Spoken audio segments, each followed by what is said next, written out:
Everyone, I welcome you all on this channel daily editorial analysis. So guys, from today we are going to start the very important editorials.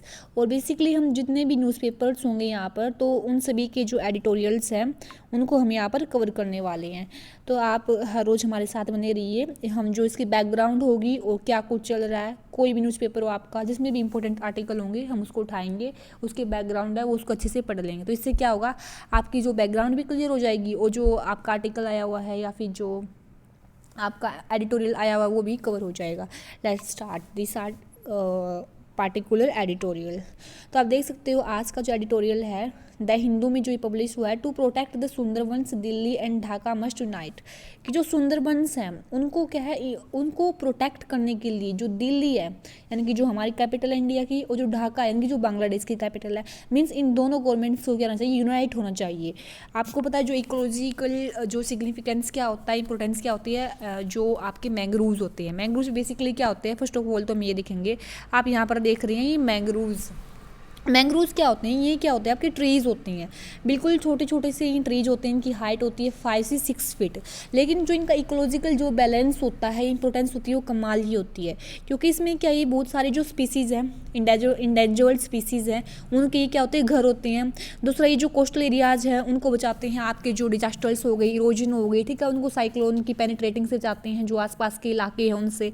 तो ये क्या खतरे में है, क्योंकि आजकल जो इन्वायरमेंट है वो चेंज हो रहा है, क्लाइमेट है वो चेंज हो रही है, उसकी वजह से क्या है, ये डेंजर में है और इनकी संख्या लगातार घटती जा रही है। तो उसी को लेकर जो कंसर्न है वो अपने दिए हैं लेखक ने। तो इसमें देख सकते हो ये आपका जो सुंदरबंस का एरिया है, यहाँ पर बिल्कुल रिच ये एरिया है किसमें, मैंग्रोव्स में।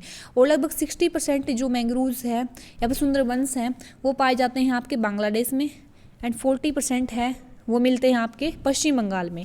तो इस टाइप से ये एरिया है। एक बार इस आर्टिकल को देख लेते हैं। तो इसमें क्या है, जो लेखक है वो बताते हैं कि 10,000 स्क्वायर किलोमीटर में जो आपका एरिया है ये फैला हुआ है, और इसमें लगभग जो 11 मिलियन जो पॉपुलेशन है वो रहती है कहाँ पर, सुंदरबंस में। और इसने बताया कि जो ये सुंदरबंस है बेसिकली जो डॉल्फिन्स हो गई, एस्टुराइन हो गई, क्रोकोडाइल्स हो गए, रिवर टारापिन हो गई, इनका के ये घर होते हैं। ये बेसिकली क्या होते हैं, इंडेंजर्ड स्पीसीज़ हैं। ये क्या है, इंडेंजर्ड स्पीसीज़ हैं। एक सेकेंडली इसकी हम सिग्निफिकेंस देखें तो इसमें क्या हो रहा है, आजकल ये डिस्ट्रॉय हो रही हैं लगभग हर साल। 4.5 स्क्वायर किलोमीटर जो एरिया है वो क्या हो रहा है, इरोजन की चपेट में आ रहा है। यानी कि क्या हो रहा है, इससे जो आपका समुद्र है या फिर जो इनकी संख्या घट रही है मैंग्रोव्स की, उसकी वजह से क्या इसका इरोजन हो रहा है। इसमें क्या होगा फिर, जो राइजिंग सैलिनिटी और जो ग्राउंड वाटर जो एस्ट्रीज हैं ये भी क्या, इनकी प्रोडक्टिविटी है वो घट रही है, ठीक है, जिससे कि जो फार्मर्स हैं वो क्या वल्नरेबल हो रहे हैं, किसके, जो गरीबी आ रही है उनमें, और जो मतलब अपनी चीज़ें हैं जिसके सारे वो लाइवलीहुड चलाते हैं उसमें क्या खतरा आ रहा है उनकी, क्योंकि सैलिनिटी की वजह से जो आपकी पॉन्ड है या फिर जो फिशेज़ हैं उनका प्रोडक्शन घट रहा है।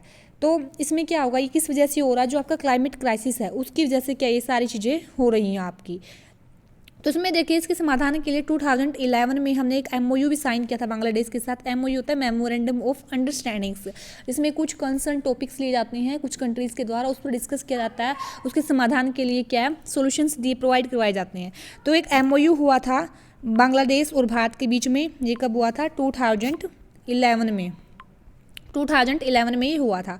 और इस पर बातचीत की गई थी, स्पेशली किस चीज़ को लेकर बात इसमें की गई थी, जो वल्नरेबिलिटी को लेकर, और जो एलिवेट करने के लिए सोशो इकोनॉमिक पॉवर्टी है उसको इन्हेंस करने के लिए नेचुरल रिसोर्सेज को, किसमें, जो मैंग्रोव्स फॉरेस्ट है मैनेजमेंट है उस चीज़ के लिए।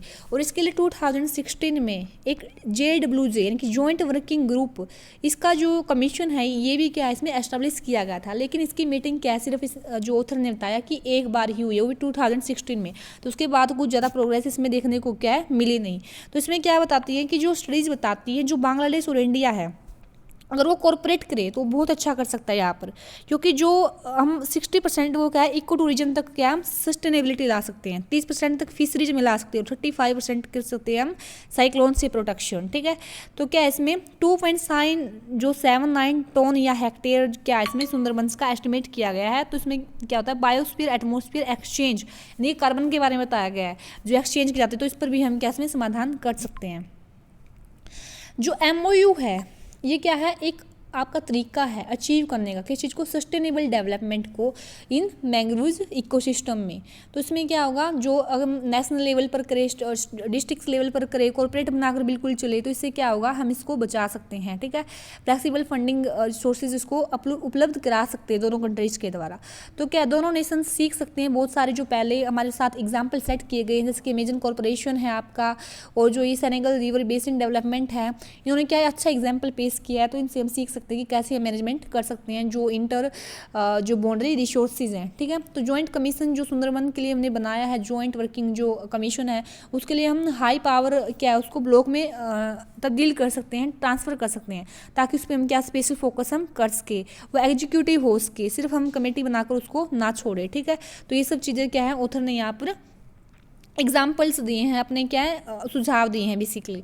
नेक्स्ट है जैसी जो JCS है, यानी कि जो ये जॉइंट कम्युनिटी जो हमने बनाई थी ना, कि जॉइंट जो हम काम करने की सोच रहे थे, सिस्टम है जो ये, ठीक है, would plan implement resilience of the Sundarbans. Resilience होता है जो क्लाइमेट है, क्लाइमेट चेंज हो रहा है उसके साथ अडेप्ट कर सके वो सिस्टम, कुछ इस टाइप के एग्जांपल्स इसमें दे। ठीक है, तो इसमें क्या है कि जो कोऑर्डिनेशन है और इंगेज करके चले मिनिस्ट्रीज़ को, जैसे टूरिज्म की मिनिस्ट्री है, डिजास्टर मैनेजमेंट को लेकर, एग्रीकल्चर फिशरीज को लेकर, साथ में कोऑर्डिनेशन बढ़ाए तो क्या है हम इसको अचीव कर सकते हैं, यानी कि सुंदरवंश को हम क्या है बचा सकते हैं।